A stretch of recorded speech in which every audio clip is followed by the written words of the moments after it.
আমরা কিন্তু সবাই বিল্ডিংয়ের কাজ করি এবং করায়া থাকি, যারা মালিক রয়েছে, যারা কন্ট্রাক্টর রয়েছে। সম্মানিত ভাই ও বন্ধুরা, আসসালামু আলাইকুম। আমরা সবাই কিন্তু কাজ করে যাচ্ছি এবং করায়া যাচ্ছি, যারা মালিক পক্ষ তারাও করাচ্ছে, কিন্তু মূলত সঠিক নিয়মগুলো কাজ করিয়ে নিচ্ছে এমন কয়জন মালিক রয়েছে। সঠিক কাজগুলো আপনাকে করিয়ে নিতে হবে, কারণ বর্তমানে হয়তো আপনার বিল্ডিংটি ঝলমল করছে, কিন্তু কিছুদিন পর, যেমন 40-50 বছর পর আপনার বিল্ডিংটি কি ঝলমলে থাকবে? যদি সঠিক নিয়মে করতে না পারেন তাহলে কিন্তু সেটি হবে না। অবশ্যই দেখবেন কোনো না কোনো জায়গা দিয়ে একটু একটু সমস্যা দেখাচ্ছে। দেখতেছেন এখন কিন্তু বর্তমানে বিল্ডিংটি একতলা হয়েছে, দুইতলা এখন হবে না, সেই জন্য রডগুলো এভাবে রাখা রয়েছে। তবে অনেকেই লম্বাভাবে রেখে থাকি, এক একজন এক এক করে দিয়ে করে থাকি। এখানে যে সার্কুলার বক্সগুলো রয়েছে সেটিও কিন্তু অনেকে চান একটু বিল্ডিংটি মনের মতো করে অল্প টাকায় একটু সৌন্দর্য বাড়াই।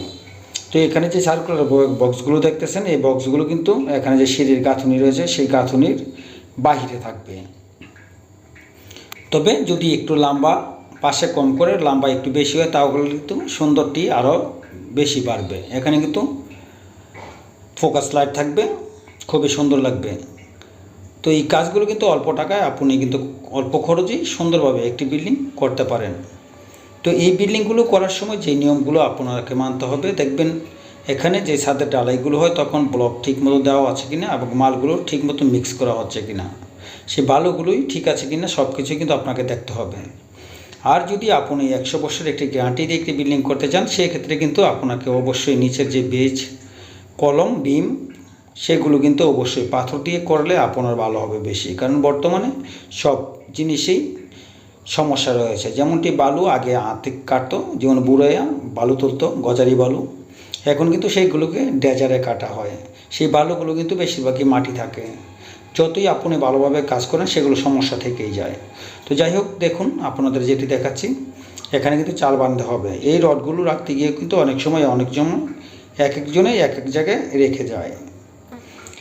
এখানে যে বিম রয়েছে, বিম থেকে আপনাকে যে রডগুলো বেশি কতটুকু রাখতে হবে সেটি কিন্তু দেখাচ্ছি। তো এটা কিন্তু রয়েছে যেই সার্কুলার বক্স, সেটা কিন্তু নিচ থেকে দেখাচ্ছে। এখানে যে কাগজগুলো দেখছেন এটা কিন্তু এখানে লাইট থাকবে, ফোকাস লাইট, এই গাঁথুনির বাইরে থাকবে, এটা কিন্তু আগেও বলেছি।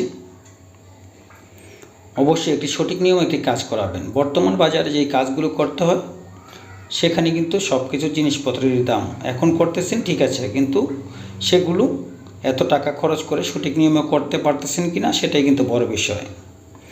আমরা সবাই কিন্তু ভালো বুঝি, এক একজন এক এক রকম কাজ বুঝিয়ে থাকি। দেখবেন ইউটিউব, ফেসবুক খুললেই বিভিন্ন রঙের বিল্ডিং কনস্ট্রাকশনের কাজ রয়েছে, যে যেভাবে পারছে সেভাবে বুঝিয়ে নিচ্ছে। আসলে আমার কথাও আপনি নেবেন না, কারো কথাই নয়, কিন্তু আপনার ইঞ্জিনিয়ার কি বলে সেদিকে লক্ষ্য রাখবেন। আর একটি কথা বললে সেটি হয়তো অনেকেই মন খারাপ হবে, কিন্তু দুঃখজনক হলেও সেটি সত্য। যারা ইঞ্জিনিয়ারদের কাজ করাবেন, ইঞ্জিনিয়ারের ভিতরে কিন্তু পার্থক্য রয়েছে। যারা অভিজ্ঞ দক্ষ ইঞ্জিনিয়ার রয়েছে পুরানো, তাদের দিকে লক্ষ্য রাখবেন, তাদের দিয়ে কাজ করানোর চেষ্টা করবেন। এই যে ছাদের ডালাইটি, এই ছাদের ডালাইটি কিন্তু অনেক সময় আপনারা কেউ 15 দিনে, কেউ 16 দিনে, কেউ 18 দিনে খুলে থাকেন। নিম্নত 21 দিন, কিন্তু ওপরে আপনাকে 28 দিন রাখতে হবে। 28 দিন পরে আপনার ছাদের শাটারিংগুলো খুললে সেই ছাদ কখনোই কোনো সমস্যা দেখাবে না, সেটি আমি নিশ্চিতভাবে বলতে পারি। এই যে দেখছেন আপনারা যেটি বলেছিলাম, এখানে যে চাল বারিন্দা হবে, এই চাল বারিন্দা থেকে কিন্তু যে বিম রয়েছে, বিম থেকে কিন্তু প্রায় 3 থেকে 4 ইঞ্চি বাইরে রাখতে হবে এই রডগুলো, কমপক্ষে 3 ইঞ্চি। কারণ যদি আপনি অনেক সময় বিমের গোড়ায় রেখে দেন সেগুলো তো অনেক সময় অনেক সমস্যা দেখায়। যেমন শাটারিং করতে অথবা আপনি যে ডালাই দিবেন চালের গোড়ায়, তখন কিন্তু ডালাই কাস্টিং কম থাকবে, সেদিকে লক্ষ্য রাখতে হবে। যদি আপনি বিম থেকে 3 ইঞ্চি দূরে রাখেন তাহলে কিন্তু যখন আপনি শাটারিং করবেন সেই ডালাইটি আপনি সমানভাবে রাখতে পারবেন। কেউ বা যে বারান্দার ডালাইগুলো দিয়ে থাকে চাল বারান্দা, সেই চাল বারান্দাগুলো কিন্তু 4 ইঞ্চি 5 ইঞ্চি ডালাই দিয়ে থাকি, তাহলে গোড়ায় কিন্তু অনেক সময় একদম কম হয়ে যায়, সেটা কিন্তু বোঝা যায় না। সেটি একমাত্র যেই রাজমিস্ত্রি সেই বলতে পারে কতটুকু দিয়েছে, সেটিও অনেক সময় অনেক মিস্ত্রিরা বলতে পারে না, সেগুলো খেয়াল রাখতে হবে। তাহলে কিন্তু আপনার কাজগুলো সঠিক নিয়মে থাকবে। এখানে কিন্তু নিচে রুমের যে মাঝখানে এটা কিন্তু এটি ফাঁকা রয়েছে যেখানে নাকি আপনার 5 নামবে উপর থেকে, সেই জন্য এখানে যে ব্যালকনি দুটো আলাদা করা হয়েছে। অনেক সময় কিন্তু এটাকে দুটো একসাথেই করে ফেলে, সেটি কিন্তু সুন্দর দেখায় না, সৌন্দর্যের জন্য অনেক সমস্যা হয়ে থাকে। ছাদে যে পানিগুলো দিতে হয় সেই পানিগুলো কিন্তু আপনাকে 21 দিন কিউরিং করতে হয়, মানে 21 দিন পানি দিতে হয়।